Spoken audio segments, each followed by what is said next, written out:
High court విభజన judicial ఆఫీసర్ల కేటాయింపుపై ఆందోళన బాట పట్టారు తెలంగాణ న్యాయవాదులు. కోర్టుల ముందు నిరసన ప్రదర్శన నిర్వహిస్తున్నారు.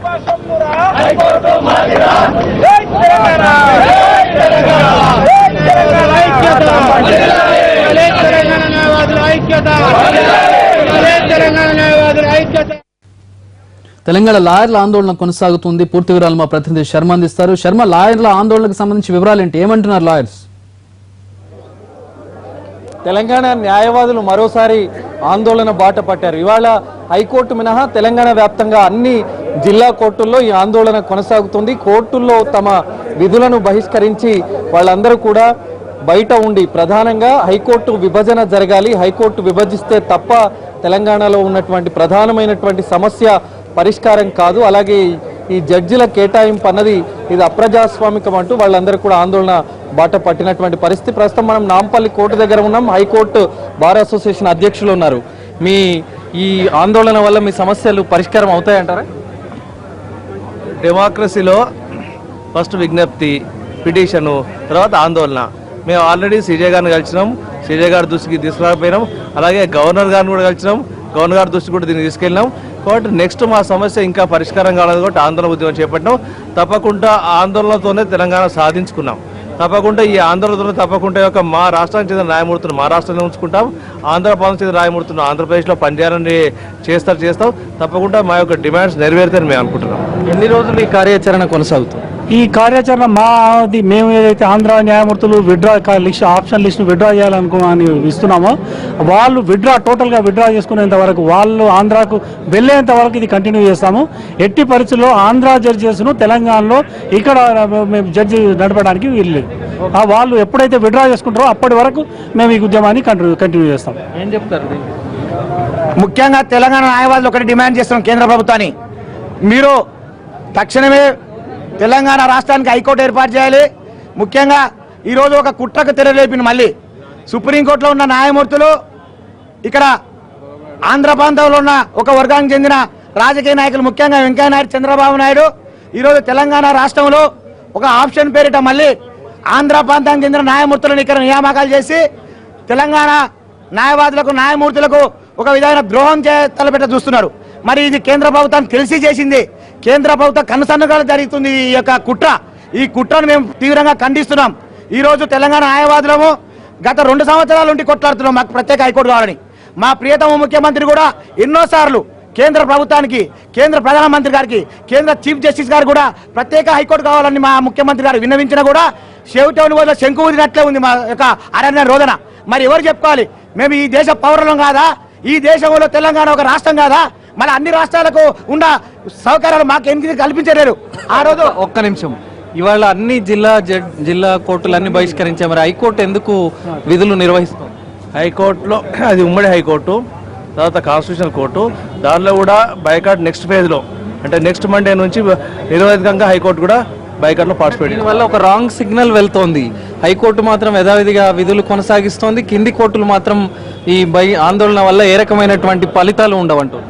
ఒకటి మీరు గుర్తించాల్సింది ఏంటంటే ఈ యొక్క న్యాయాధికారుల విభజన ఏదైతుందో అది లోవర్ జ్యుడిషియల్కి సంబంధించింది, హైకోర్టుకు సంబంధించింది కాదు.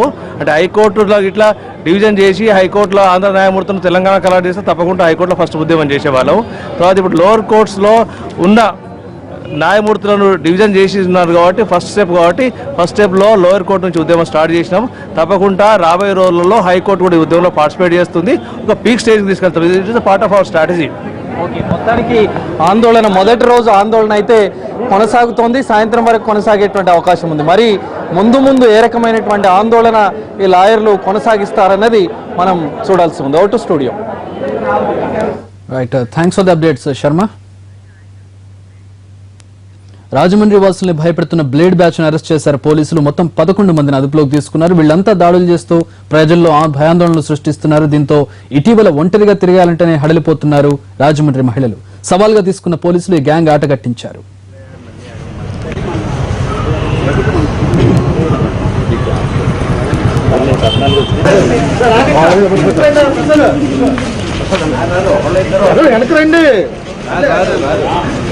ఈ 11 మంది కూడా ఆటో డ్రైవర్స్.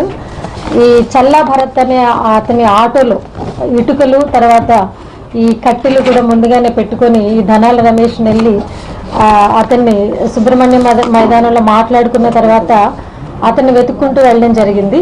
ప్రకాష్ నగర్ లో ఉన్న ఆటో స్టాండ్ దగ్గర ఈ ధనాల రమేష్ వాళ్ళకు దొరకడం జరిగింది. ఈ దర్యాప్తులో అడిషనల్ ఎస్పీ శ్రీ రెడ్డి గంగాధర్, అదేవిధంగా central zone DSP Shri Kulasekhar వీళ్ళందరూ కూడా చాలా ప్రెస్టీజియస్ గా తీసుకుని మర్డర్ కేసుని డిటెక్ట్ చేశారు వాళ్ళ టీం సహాయంతో. అంతేకాకుండా విజయవాడలో ఘరానా మోసం బయటపడింది. మంత్రి ఇంటి పేరు తన ఇంటి పేరు ఒకటేనన్న విషయాన్ని అవకాశంగా తీసుకున్నాడు ఘనుడు. నిరుద్యోగుల నుంచి ఏకంగా 50 లక్షల రూపాయలు నొక్కేశాడు. పత్తిపాటి పుల్లారావు బంధువునని చెప్పుకుని సతీష్ అనే వ్యక్తి నిరుద్యోగ యువకులను నిలువునా ముంచేశాడు. ప్రభుత్వ ఉద్యోగం ఇప్పిస్తానని చెప్పి అందుకు లంచంగా డబ్బులు వసూలు చేశాడు. మంత్రి బంధువుని నమ్మిన నిరుద్యోగులు ఆ డబ్బునివ్వగా అప్పటి నుంచి సతీష్ పరారయ్యాడు. దీంతో బాధితులు పోలీసులకు ఫిర్యాదు చేశారు. 1, 2 కాదు 60 పాముల్ని చంపారు. ఇంకా ఎన్నున్నాయో తెలియదు. ఇవి మామూలు పాములు కాదు, అత్యంత విషపూరితమైన రక్తపింజరులు. ఈ భయానక ఘటన వరంగల్లో జరిగింది. జిల్లాలోని సీతారాంపురం గ్రామంలోని ఓర్పు లచ్చుల ఇంట్లో నుంచి వందల కొద్ది పాములు వస్తున్నాయి. చంపే కొద్దీ వస్తూనే ఉన్నాయి. ఇప్పటికీ 60 పాములను చంపారు. తల్లిపాము కోసం గుండెలను అరచేతిలో పెట్టుకుని వేట సాగిస్తున్నారు.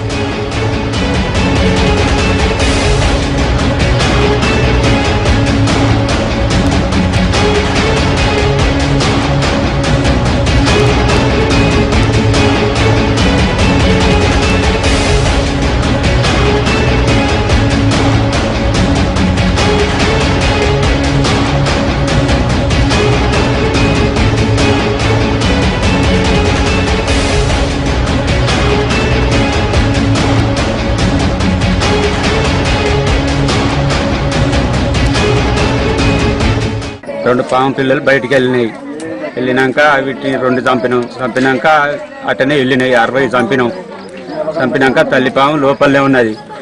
దాన్ని కూడా చంపుతానని తిరుగుతాను, అందులో దొరుకుతలేదు, లోపల ఉన్నది. అది పానాభయం.